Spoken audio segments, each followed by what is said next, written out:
কোটা সংস্কার আন্দোলনকারীদের সাথে বসার বিষয়ে সরকার ইতিবাচক বার্তা পর বৈষম্য বিরোধী ছাত্র আন্দোলনের সমন্বয়ক হাসানাত আবদুল্লাহ বলেছেন, গুলি আর আলোচনা একই সঙ্গে চলতে পারে না, তাই সরকারের সাথে কোনো সংলাপে যাবে না তারাও বলে জানিয়েছে।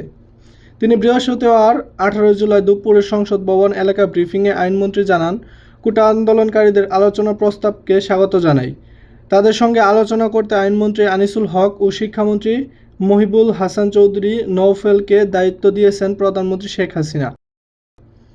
তারা যখনই বসতে চান তখনই বসা হবে। এরপর কোটা বিরোধী আন্দোলনের নেতা হাসানাত আবদুল্লাহ বলেন, গুলি আর আলোচনা একই সঙ্গে চলতে পারে না।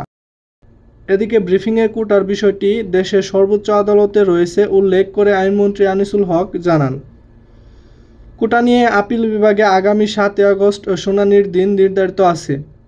শুনানির সময় এগিয়ে আনতে আমাকে বলেছে প্রধানমন্ত্রী। এজন্য আগামী রোববার আদালতে আবেদন করতে অ্যাটর্নি জেনারেলকে নির্দেশ দেওয়া হয়েছে। শিক্ষার্থীদের এই আন্দোলন চলাকালে বিভিন্ন জায়গায় সংঘর্ষে নিহতের ঘটনা বিচার বিভাগীয় তদন্ত কমিটি গঠন করা হয়েছে বলে জানান মন্ত্রী।